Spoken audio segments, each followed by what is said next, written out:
Salam alaikum, mes élèves, comment allez-vous?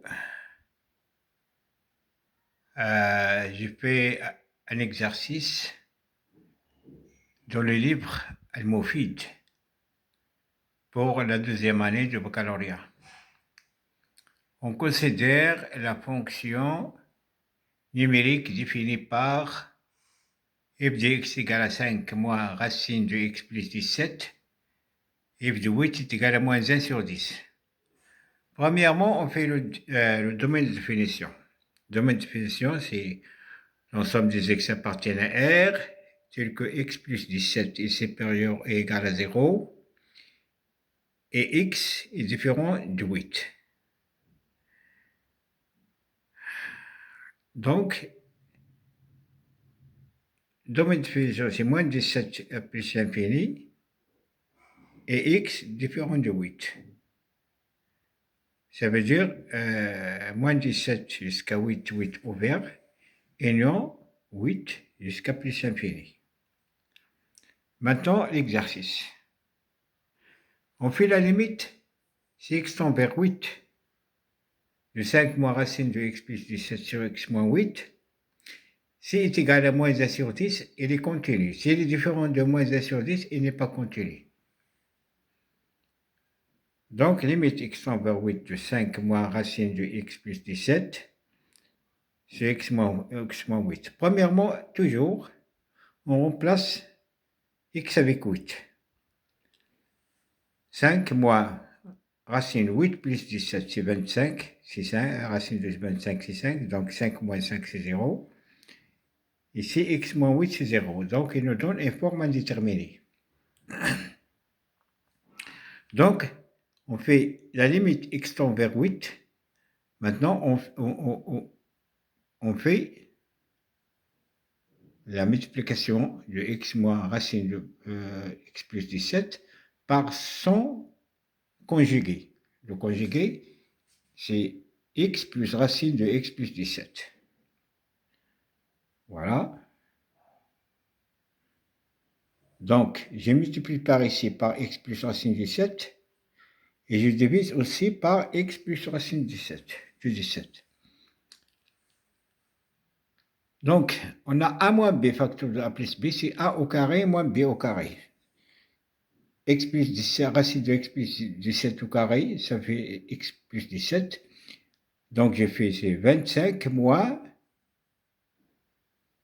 x plus 17. Sur x moins 8, facteur de racine de x plus 17.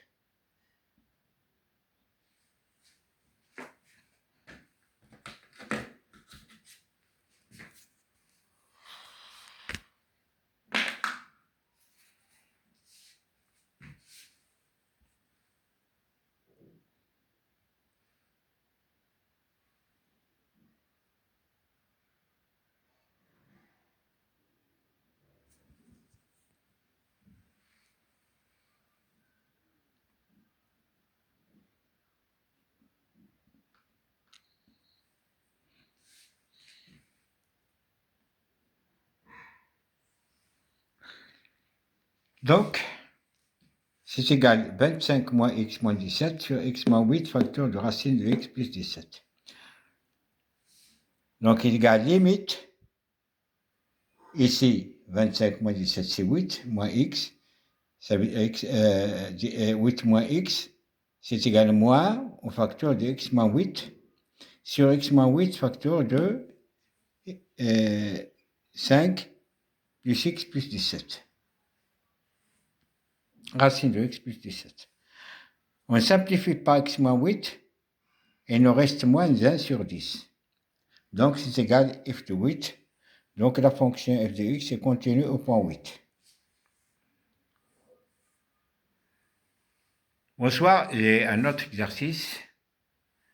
C'est un peu compliqué, mais c'est facile. F de x égale racine cubique de 1 plus, de 1 plus x au carré moins 1 sur sinus x au carré. Et f de 0 égale 1 tiers. Première méthode, mais c'est un peu compliqué. On a a au cube moins b au cube. C'est égal à a moins b facteur de a au carré plus ab plus b au carré. Ça veut dire que a moins b est égal à a au cube moins b au cube sur racine de a au carré plus ab plus b au carré. Donc ici, a égale à racine cubique de 1 plus x au carré et b égale à 1. Donc racine cubique de 1 plus x au carré moins 1, c'est x plus 1 moins 1 sur racine cubique de 1 plus x au carré tout au carré plus 1 fois racine cubique de 1 plus x au carré plus 1. Et on remplace ça et on simplifie. Mais j'ai une autre méthode qui est très simple et fiable. On a, si x tend vers 0, 1 plus x à la puissance n est à peu près égal à 1 plus nx. Ça veut dire la puissance, mais dans le cas où x tend vers 0. Donc la puissance n serait avec x. Donc, racine cubique de 1 plus x au carré, à peu près égal à 1 plus x au carré sur 3, 1 tiers fois x au carré. Donc, racine cubique de 1 plus x au carré moins 1 sur sinus x au carré est égal à limite x tend vers 0 de 1 plus x au carré sur 3 sur sinus x au carré, moins 1, est égal à limite x tend vers 0 de x au carré sur 3 sur x au carré. Donc, est égal à 1 sur 3 est égal à f de x. Ici, il faut connaître que limite x tend vers 0 de sinus x sur x est égal à 1. Donc, limite x tend vers 0 de sinus x au carré sur x au carré égale à 1. Donc, limite x tend vers 0 de sinus x au carré est à peu près égal à x au carré. Donc, j'ai remplacé ici sinus x au carré par x au carré. Pour avoir la limite finale, c'est 1 tiers. 1 tiers, c'est f de 0. Donc, la fonction est contenue au point 0. Merci.